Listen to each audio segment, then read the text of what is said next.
We just people from the north side. Once the Timmy's hit the shore fine. Winter ready on the four ties. Heavy traffic during 4-5. Gotta hustle on your own time. Color people every port side. We just people from the north side. Once the Timmy's hit the shore fine. Winter ready on the four ties. Heavy traffic during 4-5. Hey guys, what's going on? It's your host, your boy, and I'm supposed to be spending time with, where did he go? I don't know where. Oh, okay. Oh, he's here right now. Dude, is that your kid? Yeah, it's my kid. I'm just trying to leave. I know, but I was trying to just take your money and go. I know, but we paid quite a bit for this. She pulled my hair. I know, but we got you Starbucks. It's not even Starbucks, Tim Hortons. It's Tim Hortons. It's so much better. It is so much better. It is so much better. Sponsor me. Akira, so my first question is, I am a big, huge fan of MLW. Okay. I actually have a side podcast called the MLW RUN. Okay. We review and discuss every week episode of Fusion. It's a fantastic product, and we are so excited with the additions that MLW has made by bringing you guys in, you, Ricky, Raven, the whole calling thing. The build-up for the calling was fantastic. And then when everything just kind of happened and we saw you guys, what was it like kind of having that slow build of almost 6 months of a build-up, then the absolute big reveal? Everything good takes time. That's all I could say about it. And now that we're here, we're owning MLW. Ever since I came in January, we've been doing nothing but owning the promotion. I would say that I have been, quite the shining star, needless to say, despite my compatriots. And not only am I the middleweight champion, I'm also now the tag champion, and they chant Akira 2 belts. I'd say I'm doing pretty good. Absolutely. And I love the vignettes of how everyone was introduced. I love how it was filmed, the style of it, the whole Trust and Raven aspect. You guys have kind of put a lot of stock in this Trust and Raven thing, and so far, at least for the last 6 months, it's worked very, very well. Yes. Some people say it's a cult. Some people say it's a religion. I say it's more just a way of thinking. When we say Trust and Raven, it's basically just projecting the things that we want into the future. It's just a 3-word phrase to personify and make the things that we want into reality. And it's been happening. We have 2 belts now. They just announced now that it's going to be RSP versus Jacob Fatu for the National Openweight Championship in a weapons of mass destruction match. And yes, I don't know if you saw the first one, but they had anthrax in a box. Do you think this time around they may have COVID in a box? Probably something else. Probably like bleach in a rag, something like that. I don't know if we want to weaponize COVID any more than it's already been weaponized. Yes, that's true. Factual. So the ability that you have had, some of the matches that you've had have been absolutely incredible, but in MLW you've really gotten a chance to showcase your technical side along with the rough and tough tumble side. Yes. Now when looking at, one of the things I love is that all of your entrances, whenever you walk out, there's that table of goodies. Mm-hmm. And a lot of times you guys pick the unexpected goodie. There's all these things that you've used 50,000 times over, but you'll go out of the way to select the one that's not really the norm. Is that something you guys choose to do every time, or does it just happen that way? Psychological warfare. Mm-hmm. You make them think. If you've seen my entrances, I look at them all, and sometimes I don't even pick a weapon. That's true, you don't. And you know what that says to my opponent? He doesn't need it to beat me. And what happens? I beat them. You do. I'm unbeaten. The only time I've ever been beaten was technically in a battle royal, and that's when I took out Juicy. I did it not for any reason other than I needed to, because Ricky needed help, and I figured I'd be the sacrificial lamb, I'd be the team player, and I would go the extra mile and take out the giant, and I did.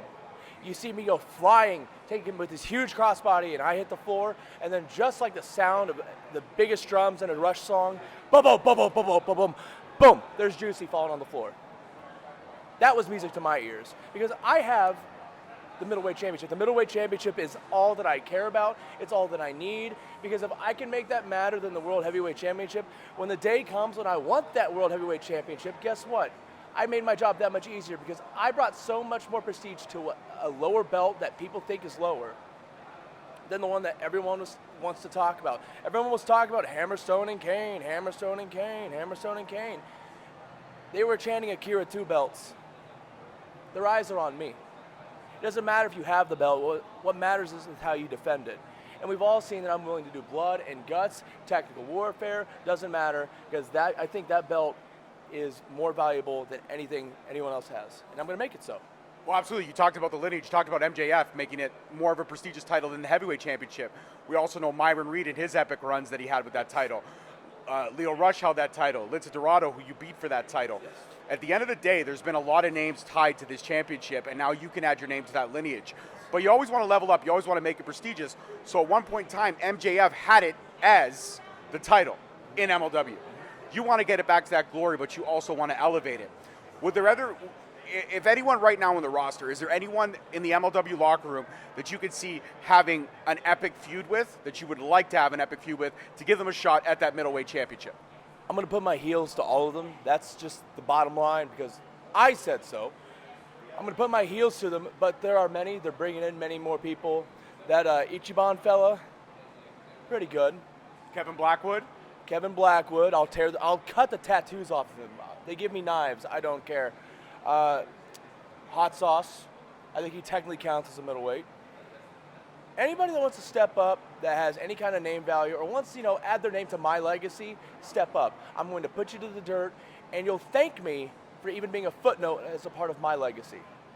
I like that. I like the confidence, man. Now, I got to say this. Two of the most powerful factions in MLW right now is the Calling and Boymaye.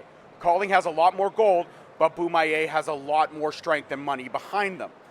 Looking at the way things are shaping up now, you guys are on a collision course that's going to culminate probably at War Chamber. You're two of the toughest factions here. You guys have already been to War Chamber. You know what to expect in that match. What do you think about the fact that the Calling and Boymaye will eventually have to meet? It's not my problem, really, because they're not a problem. They're not a threat. They're nothing more than people that speak loudly and don't follow it up. My issue with Boymaye has always been the one simple fact. Boymaye for the people. We've watched their issues with Willie Mack, right? We've all seen it. They're hypocrites. For the people. Except for you. I don't deal with hypocrites. I don't deal with liars. I didn't join with the Calling because they lied to me. They didn't. They said, these things have not worked for you. Raven whispered in my ear and said, I know how to get you there. You need help. I'll get you there. And guess what? I'm now a double strap champion. Whenever I'm there, people are chanting for me. Doesn't matter. They chant for me. Boymaye may have numbers, they may have money, but so did Britain. Great Britain had all the numbers, they had all the money. They lost. Guerrilla warfare is a hell of a thing, and you guys know nothing about it. You're all pomp, circumstance, and money. And in a war chamber, in a blood feud, it doesn't matter. What matters is the grit, the spirit that you've got within you, and you have none. Maybe one of you does, because one of you is a champion. But the rest of you are just, all talk. I like that. Again, I'm digging on all the confidence, man. And by the way, this is one of my bucket list conversations. I've been a big fan of yours for a long time. To be able to sit down and conversate with you, it's incredible. Now, switching chords a little bit, personal life. You and Masha Slamovich, arguably one of the most dangerous couples in all of pro wrestling. But two of the sweetest people I've ever met. You're a gem. She's a sweetheart. We love her to death. She's been on Straight Talk in her early days. The only reason I'm charging so much money is because of Masha Slamovich. It's true. It's her fault. It's her fault. It's factual. She sent the email. She did. She made it bluntly clear that this had to happen and had to be this price. But you talked about your home life. You talked about, your dogs and all that stuff. Now, you're competitive. She's competitive. You have a Switch. I'm sure she's played with you on the Switch. Her favorite video game is Tetris. Really? Tetris and Dr. Mario. She doesn't do video games a whole lot. I'm the video game guy. But she will sit down and we will play Dr. Mario or Tetris and go to war with each other. She's very good at Tetris. It ain't right. She has the original Super Nintendo version and she plays it on there. Wow. It's in our living room. Wow. Okay. So what's the game that, like for me, on the Switch, I love the Zeldas, but I'm also a big fan of the classics like the Mario Kart. My daughter and I just beat Super Mario World 3D a bunch of times, and that's me and my youngest, by the way. My 7-year-old loves the cat outfit. It saves her every day. But we have a beef about Mario Kart, her and I, because she believes, I try to tell her, if you pick a lighter character, you go faster. Yeah. She believes that's not the case, so Metal Mario is always the choice. You have any words of advice for her? Because she's not listening to Dad anymore, man. You pick a character named Metal, made of metal, and you are shocked that the character is going slower? That's what I said. I always pick Lakita. The little guy that holds the camera. He's Yeah, light as hell. or pick a Koopa, or pick Peach. Yeah. Pick Luigi, pick Mario. They're light. Yeah. If you pick Donkey Kong, you pick Bowser, you pick Metal Mario, you're not gonna go fast. That's No. just pick Boo. Boo's a ghost. Weighs nothing. Weighs nothing. It's true. It's factual. You're not getting any traction, but you're still gonna You're not gonna get any. You can go straight though. listen to your veterans. This has been incredible. One more question. I'm going to go let you go prepare for your match.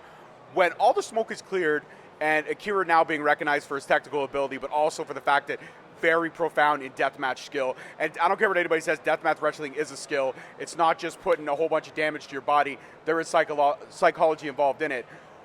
When you talk about the legacy of Akira, and now again being recognized for that technical ability, do you like the fact that MLW is giving you a platform to showcase what a lot of people probably didn't know about you? Yes, I'm very thankful for that platform. People would always say, like, how is he not signed? How is he not this? How is he not that? And when I signed with MLW, people were really astonished that I did it with MLW. They asked, why? This is why. I took a chance on myself because nobody else wanted to give me a chance. People on the independents really didn't want to give me a chance because they thought I was just one thing. And I've always maintained you're not going to put me in a box. When I started doing death matches, people said, you're just going to be a death match guy. And I said, no, I'm not. Watch me be different. And I'm actively doing that now. It's funny because there's Japanese fans that tweet at me a lot too, because people don't know. I'm Latino. I'm not Hispanic in any kind of way. I may look at it. I'm Korean, Japanese, white.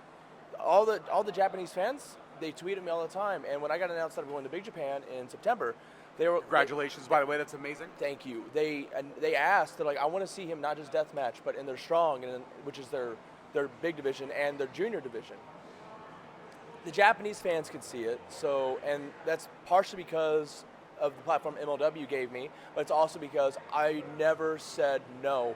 I never took no for an answer. That's one thing that pro wrestling taught me and gave me, was the ability to learn to never say no just if people tell you no. And from MLW, who knows where I'm going to go? I'm going strong right now, but we'll see. We never know where the past will go. If Japan comes calling and they want me to stay, I'd be a fool not to stay. That's where my heart's always been since I started wrestling. But it's thanks to MLW that I was given the ability to truly speak. I became very eloquent. I gained a presence. And now, because of MLW, I've had the chance to have gold and represent them with that gold. So, I'm very thankful for it, and it's due to them. They gave me. I was a shot in the dark for them, and I took that shot, and I'm running with it. Not only are you running with it, you're exceeding it, you're delivering it, you're doing everything above and beyond with it. And I can't say enough about it. Now, as we wrap this one up, I just need that Akira energy. Tell me you had a great conversation with the host and mini-host of Straight Talk Wrestling. We paid for this. And just say they should subscribe, man. I had a great and fantastic time with this particular individual. You should like, you should follow, you should subscribe. You should give this man all of your money and then send me money at PayPal, Akira the Yakuza at gmail.com or $pay the samurai. And if you don't, I'm coming to your house. I'm going to rob you. That's right. That's right. In a video game. Yeah. All right, guys. Peace, love, and wrestling. We'll see you next week. Peace. Thank you so much for watching. Please don't forget to like, subscribe, comment, and turn on that notification bell so you get notified each time we post a video. Alternatively, you can check us out on all podcast platforms and hosted on Podbean. We are also available on the SNME Network. That's the Sunday Night Main Event Patreon. Please feel free to check us out there as well. And don't forget to follow us on all social media platforms at _Straight Talk on Twitter, at Straight Talk Wrestling on Instagram, Straight Talk Wrestling on Facebook, Straight Talk Wrestling on TikTok, and of course, you can check out all our merch at ProWrestlingTees.com. I don't need a nigga cosign. Without the liquor, you become a victim. You ain't never got a pole mine. I ain't messing with this generation. Fuck your gen, I ain't got